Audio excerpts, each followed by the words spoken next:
My parents made me work 2 diner jobs while paying for my sister's study abroad expenses. In her room, I discovered documents from my father addressed to me. She screamed, "Don't look at that!" But it was too late. I cut off all ties with them. I never imagined I would find a letter that would change everything while cleaning out my childhood bedroom. My name is Emily. Until that moment, I thought I completely understood my role and position within my family. I was the responsible, dependable one. I believed my purpose was to support my stepsister Sandy from behind as she chased her dreams.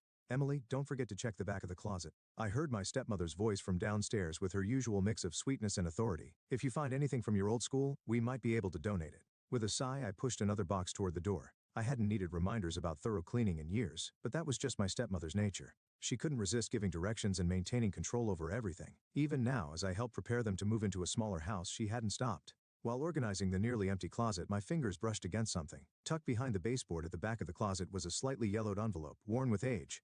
I recognized it immediately. It had my name written in my late father's elegant handwriting. I pulled the letter out and carefully opened the seal. My hands trembled as I took extra care not to tear the old paper. The moment I saw the date at the top, my heart began to race. It had been written just weeks before my father passed away. "To my beloved daughter Emily, if you are reading this letter, it means my wish has not been fulfilled.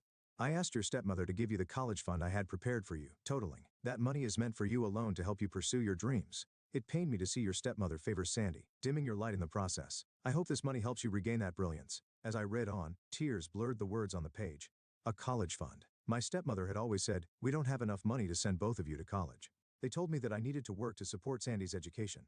I accepted it as my role in the family, something that seemed natural at the time, but hidden within that role was a secret I hadn't known. My father and stepmother got married 5 years ago. When my father, who had raised me on his own, said he wanted to remarry, I was genuinely happy. I was excited about having a stepsister and a new mom, but that feeling didn't last long. My stepmother only cared for Sandy. The reason was simple. I wasn't her biological child. My father understood this too and often clashed with her. Whenever they fought, he would apologize to me and take me to places I wanted to go. It seemed like he was even considering divorce, but a year ago he passed away in an accident. With my biological mother already gone, I essentially became an orphan. That's when my life truly became a nightmare. Let me get back to the story. As I stood in shock after reading the letter, I heard my stepmother's voice. "Emily." Her voice was closer this time. She was probably wondering why I was taking so long upstairs. I quickly folded the letter and shoved it into my pocket. My heart pounded as I heard her footsteps approaching. For the past year, my stepmother had hidden the existence of this letter. While my stepsister Sandy attended her dream school, I worked as a waitress at a diner and took on cleaning jobs as well. Even seeing this, my stepmother never said a word. "Yes, I'm here," I called out in a voice calmer than I expected. When my stepmother entered the room, I pretended to have found some old documents. My hand stayed firmly on the letter in my pocket. My father had tried to give me a future, but my stepmother had stolen it from me. The person standing in front of her then was no longer the quiet, obedient daughter I used to be. Having learned the truth, I was becoming someone entirely new, someone seeking answers, and perhaps even revenge. I slowly looked around my childhood bedroom one last time. Nothing could remain as it was anymore. I had been blind to the truth hidden in this room all along. Now I had found it. There was no turning back. I waited until dinner to bring out the letter. When I placed it on the kitchen table, my palms were damp with sweat. My stepmother, as she did every evening, was carefully arranging the placemats. Meanwhile, my stepsister Sandy was probably texting her college friends. While I was cleaning today, I found something interesting. I began striving to keep my voice steady. A letter from my dad. My stepmother's hands froze in place. An ear-piercing silence filled the air. She didn't turn around, but I noticed the slight tension in her shoulders. "It's just a letter," I said, "but it talks about a college fund." I pushed the letter forward. "He left $50,000 for me." At those words, Sandy looked up in surprise. Her hand stopped texting on her phone. "Oh, my dear Emily," my stepmother began, her voice calm and almost condescending. "Your father was a bit confused before he passed. He made a lot of promises, but perhaps he forgot about the date on that letter. But the letter was written just 2 weeks before he died. It clearly states that the money had already been set aside." I countered, refusing to back down. "Do you really believe that?" Sandy's voice was cold as she stared at me with wide eyes. "Do you seriously think your father left you some secret fortune? Maybe he left you a yacht too while he was at it." My stepmother cleared her throat. "Your father and I did our best for this family. You understand how expensive college can be, don't you? Sandy had potential, and it was necessary to support her future."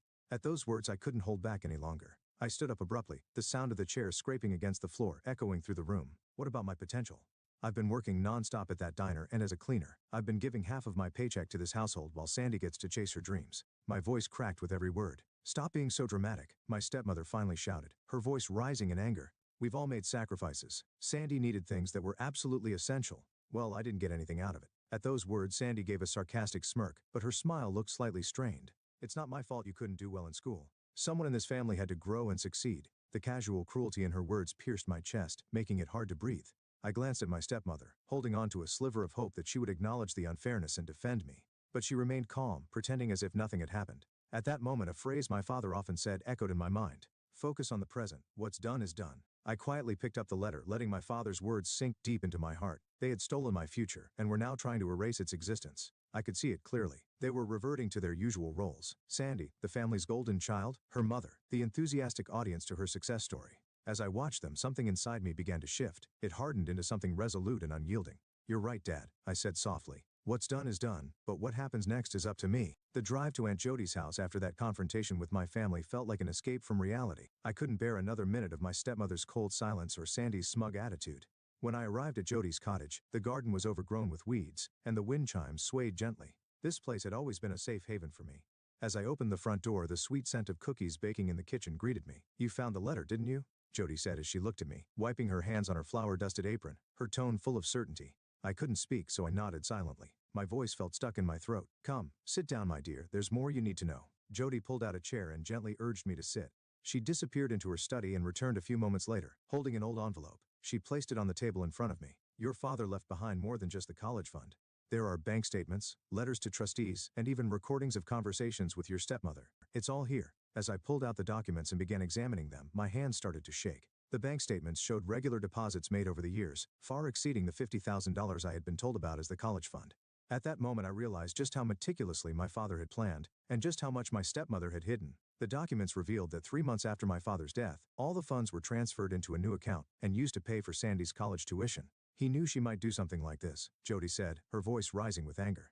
"That's why he made me promise to keep copies of everything." Overwhelmed by confusion and fury, I asked, "Why didn't you tell me sooner?" Jody sighed deeply and replied, "Your father told me to wait until you found the letter on your own. He believed you needed to be ready to stand on your own first." At that moment, I heard the sound of a car door closing outside the window. Through the open window, Jody and I could hear my stepmother's voice. She was talking to a neighbor, saying she had something to discuss with me.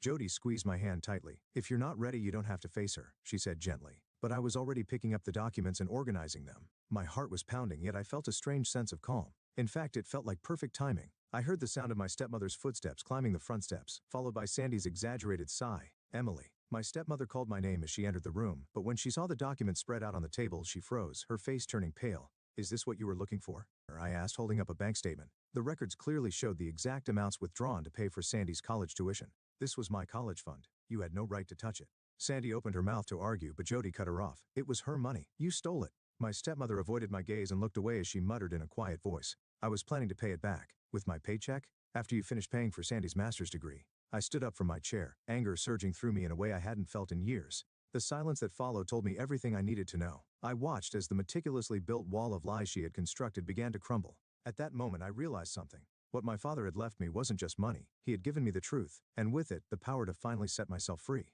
The fluorescent lights of the diner made everything look cold and lifeless. During my evening shift, I mechanically poured coffee into mugs, feeling a strange sense of detachment from reality. "Emily, are you okay? You look like you're about to collapse."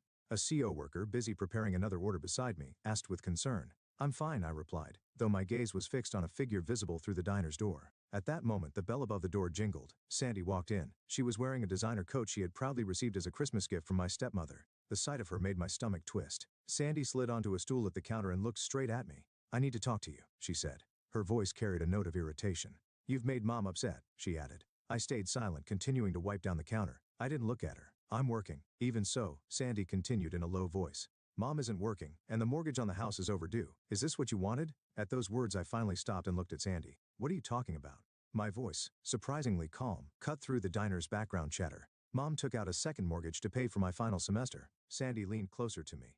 "She was counting on the income from your rent payments to cover it." In that moment, my mind went blank. The coffee pot in my hand slipped and shattered on the floor. Scalding liquid splashed against my ankles, but I barely registered the pain. All those shifts, all those extra hours, the money I had sweated and worked so hard to earn had once again disappeared into Sandy's education. Not once, but twice. "Emily, take 5 minutes." Doris, my CO worker, appeared with a mop and began cleaning the floor. She spoke gently and I nodded, making my way to the break room. Leaning against the wall, I opened my banking app with trembling hands. There it was, the record of the money I had deposited into my parents' account over the past 5 years. It was supposed to be for my education, for my future, but that too had been used for Sandy. The door opened quietly, and I turned to see Sandy standing there. She didn't look apologetic. Instead, her voice carried a hint of irritation as she said, "I get that you're upset about Dad's money, but just stop. I turned to face her, whispering with all the strength I could muster. "Stop." Sandy sighed and continued, looking me straight in the eyes. "Mom did it for me, because I have potential. You didn't." At that moment, the quiet anger buried deep within me ignited completely. "Is that so? Or maybe you just decided that before giving me a chance," I murmured, watching Sandy's expression stiffen for a moment. "That's unfair," I said quietly. "Stealing my future is beyond unfair." I untied my apron and told Doris that I'd be taking the rest of my shift off. "Emily, wait." Sandy's voice called after me, but I didn't turn around. My mind was spinning. I began mentally calculating the money I had stashed away in a separate account. It wasn't much, but it was probably enough to cover a year's living expenses. It would be enough for a down payment on a small apartment. I trusted that Aunt Jody would help me figure out the rest. Just then, my phone buzzed in my pocket with a message from my stepmother. "Family dinner tonight. We need to discuss your attitude." I stared at the message for a moment, then typed a brief reply. "There's nothing to discuss. I'm moving out. I've consulted a lawyer, and you'll be held accountable for using my inheritance." Then I blocked both of their numbers. I started the car and drove toward Aunt Jody's house. For the first time, the weight of lies and control that had been pressed on me for so many years felt like it was finally lifting. In its place, a vivid and heart-wrenching hope began to rise. I realized for the first time that revenge isn't about getting even, it's about setting yourself free. I sat on the bed in Aunt Jody's guest room, staring at the list of apartments on my phone. My vision blurred slightly as the realization hit me. This was the first step toward a new life. Surrounded by hastily packed boxes, I had already completed the process of renting a small studio apartment downtown. It wasn't spacious, but it was affordable on my diner wages, and that was enough for the start of my freedom. Just as my finger hovered over the call button to contact the landlord about my move-in date, the silence was shattered by a loud, insistent knock that echoed through the house. "Emily, I know you're in there." My stepmother's voice, sharp and desperate, rang out. Aunt Jody appeared at the front door with a stern expression. "You don't have to talk to her," she said firmly, but I had already made up my mind. After 5 days of ignoring calls and messages, I couldn't avoid this any longer. It was time to put an end to this. When Aunt Jody opened the door, my stepmother stormed in, her anger on full display. Sandy lingered in the doorway, hesitating as if unsure whether to join the scene or merely observe it like a theater performance. But I knew in my heart this was truly the end. My stepmother brandished a stack of documents, her voice rising as she said, "I've calculated every expense we've incurred on you since you turned 18. Rent, utilities, groceries. You owe us nearly $40,000. At her words I laughed, but it wasn't a laugh of humor. It was one of sadness and disappointment intertwined. "You're handing me a bill, branding me as ungrateful for merely existing." My voice trembled, but my eyes remained fixed on my stepmother. "You stole $50,000 from me, and now you're telling me that I owe you something." As I spat out those words, the room seemed to warp around me. My stepmother's face flushed red as she shouted back, "We made an investment in your futures on the one with more potential." At that moment, the dam inside me broke, and everything I had been holding back poured out. Don't you dare decide from the beginning that I wasn't worth investing in. I needed a family who believed in me just once, a family who would give me a chance." I stared coldly at my stepmother. "Your so-called investment robbed me of my life." I reached into my bag and quietly pulled out my father's letter, unfolding it with deliberate care. "When you lied about this," I said, holding up the letter, "was that your investment?" I locked eyes with my stepmother before turning to face Sandy. "You used my rent money to fund your education. Have you ever stopped to think about how much I sacrificed so you could chase your dreams? Or were you too busy looking down on me from your pedestal?" My words brought a chilling silence to the room. In that quiet, I saw them both clearly for the first time. My stepmother's desperate need for control, Sandy's smug sense of superiority, everything was laid bare in that moment. "I'm leaving." Taking a deep breath, I calmly announced, "I've already signed a lease, and I've enrolled in night classes for the upcoming semester." My stepmother's voice rose sharply. "You can't do that." I stood firm and replied quietly, "I can. Dad believed in me." "Fine. Then go, but don't think for a second that you'll be welcomed back." My stepmother snapped coldly. I simply looked at my family in silence, feeling something click firmly into place deep within me. Then I replied quietly, "That's fine. I don't want to have anything to do with you anymore either." I turned and began walking across the wooden floors of Jody's house. With each echoing step, I left behind everything I thought I needed and moved toward the life ahead of me. Moving day came with a harsh winter rain. Using the money I had saved from my diner shifts, I managed to withdraw what I needed before my stepmother froze my bank account. But since she had reported my car as stolen, I had to leave it behind. Standing in the empty room of my new studio apartment, I stared at the few boxes I had packed. It felt like I had lost everything. Yet at the same time, I believed in myself for taking the first step toward freedom and the future ahead. My phone buzzed with a message from Sandy. "Mom's in the hospital. She had a panic attack from the stress. I hope you're happy." I deleted the message without replying, but my hands were trembling. As I opened a box filled with kitchen supplies, a growing sense of unease spread through my chest. The diner had cut everyone's hours, and the first tuition payment for my night classes was due in 2 weeks. The narrow walls of the apartment felt like they were closing in on me, making it hard to breathe. Just then, a sudden knock at the door made me flinch. When I opened the door, Sandy was standing there. She looked older than I had ever seen her. "Mom's sick," she said without any greeting. Then, in a hoarse voice, she added, "We might lose the house." She explained that the bank had pushed them toward a second mortgage. Meanwhile, Sandy said she'd have to drop out of her master's program. The shock made me grip the doorframe for support. "That's not my fault," I said reflexively. Without saying a word, Sandy pulled out her phone and showed me a photo of my stepmother lying in a hospital bed. "Dad would be ashamed of you for doing this to Mom," she said. Her words hit me like a punch to the stomach. "Don't you dare use Dad against me," I shouted. "Dad wanted us to be together. Instead, you destroyed everything." My voice cracked as I forced the words out. "When you stole my future." Sandy shook her head sadly. "Mom gave your future to someone who could use it better? You know we were right." The moment she said those words, I slammed the door shut. But her words lingered, echoing in my mind. The narrow apartment felt like a prison. The sound of rain hitting the window reminded me of everything I had lost. My savings would barely cover next month's rent, and the course catalog for my night classes seemed to mock me from the kitchen counter. At 2:47 a.m. the microwave clock blinked as my phone lit up again. Sandy had posted a photo of my stepmother in the hospital on social media. The caption read, "Some people choose revenge over family." "Some people choose revenge over family. Please pray for Mom." Comments flooded in from family, relatives and friends, all condemning me. Words like shocked by her coldness were repeated over and over. Even my usually kind cousin Lisa had written, "How could you do this?" I curled up on the bare mattress, clutching my father's letter to my chest. Had I been wrong?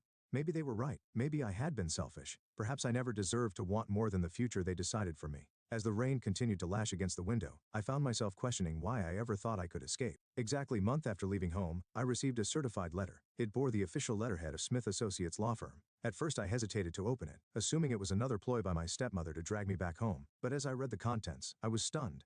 "Dear Ms. Smith, as the trustee of Ella Mitchell's estate, it is my duty to deliver this letter upon confirmation of your independent residence." My hands trembled as I continued reading. There was another account my father had left behind separate from the college fund. It included real estate and investments in stocks. It was more than enough to ensure I could live independently and pursue my own life. My father had prepared everything to help me forge my own path. Less than 2 hours later, there was a knock at the door. It was my stepmother. "I heard about the inheritance," she said, pushing past me to enter the apartment. Sandy followed close behind, and together they surrounded me, forming their usual wall of accusations. "What's this all about?" "The lawyer called us first," Sandy said with a smug grin. My stepmother added coldly, "It wasn't just a courtesy, it was a warning. Considering your recent behavior, I'm filing to become your guardian. You're clearly unfit to manage this amount of money in your current mental state." The moment I heard those words, the room felt like it was spinning. "You have no right to do that," I shouted. "I have every right and I fully intend to," my stepmother replied, pulling out a folder. Inside were records of my so-called unstable behavior, statements from family and friends, and even medical records. She shoved the folder toward me, and I began flipping through the carefully curated evidence. "You've been planning this ever since you found out about the first letter," I said. "We're trying to protect you," my stepmother said calmly. But in that moment, everything about the pattern that had bound my life became crystal clear. Protecting me meant forcing me back into a life where I worked until I broke. Funding Sandy's dreams while letting my own wither and die. And thinking I wasn't worth investing in was a decision they made without my consent. It was now undeniable. My stepmother would never stop trying to extinguish my dreams. Holding my father's letter tightly, I stood my ground. "If you don't leave, I'll call the police, and I'll take these documents to a real lawyer to prove that you're trying to control me again." My stepmother's face twisted in frustration, but she slowly turned toward the door. Sandy threw a parting shot over her shoulder. "You'll regret this decision, Emily." As they walked toward the door, I thought of my father, of his careful plans and his belief in me. For the first time in my life I had said no. A year later I was in the university library, surrounded by textbooks and the gentle of students, preparing for my final exams when a message from Aunt Jody appeared on my phone. "Check the letter. I was cleaning out your father's old desk and found an unfinished letter he wrote just days before he passed. Unlike the other letters, this one abruptly cuts off mid-sentence. What caught my attention though was a book beside it. Your father's well-worn copy of Jane Eyre. He once promised to pass it on to you. If you want it, it's yours." That evening I received the book from Jody. As I flipped through the yellowed pages, a small envelope fell out. Inside was a photograph I had never seen before. It was a picture of my father in his younger days, proudly holding up the key to his first apartment. On the back of the photo he had written, "Sometimes the bravest thing you can do is choose yourself. Now it's your turn." I thought about Sandy, who had dropped out of her master's program last week and started working as a waitress. She had sent me a single text message. "I understand now." I didn't reply, but I understood the meaning behind her words. The two of them had sold the house and moved from their spacious family home into a cramped apartment. Their new place was a single unit in an old building with a kitchen and living room combined. My stepmother had started working part-time at a small local supermarket, where she could now be seen working as a cashier. It was her first job in 20 years, and a far cry from her once elegant demeanor. Their lives had changed completely, forcing both of them to confront the choices they had made. I could see how deeply their circumstances had shifted, and in some small way, I felt relief that this transformation might have taught them something. I had worked with the lawyer my father had introduced me to, and successfully reclaimed the inheritance my stepmother had misused. I also obtained a restraining order against her, ensuring I would no longer have to deal with her. As I traced the words on my father's letter with my finger, a thought struck me. My stepmother had always believed that if I faced hardships I would crumble and eventually rebuild myself according to her design. But I hadn't followed her expectations. Instead, I had carved my own path. My grades from the one-stone semester were proof that my father had seen my potential all along. In my new environment, I found people who valued me for who I was. The book club I started at the local coffee shop had grown beyond a simple hobby group, becoming a close-knit circle of friends. They accepted and supported me not for what I could offer but for who I was. Next month we would be reading Jane Eyre at my suggestion. And I had one more thing to look forward to. Just then, my phone buzzed again. A message from Sandy appeared on the screen. "Can we talk?" It was a short sentence, but her emotions came through clearly. I picked up my father's photo and looked at his proud smile once more. His smile gave me a new sense of certainty. Revenge wasn't about hurting someone, it was about saving yourself. And it was also about stopping the act of living someone else's story and starting to write your own. I sent a reply to Sandy, Tuesday at 2 p.m., Oak Street Coffee Shop. This might be a new step forward. Perhaps Sandy was ready to start her own story, or maybe she wasn't. Either way, it didn't matter. I had the key to my own life now, and a smile I could be proud of, and I had a new chapter of my own to write. I slipped my father's photo between the pages of Jane Eyre, and headed home to study. The future was waiting for me, and this time it was entirely my own.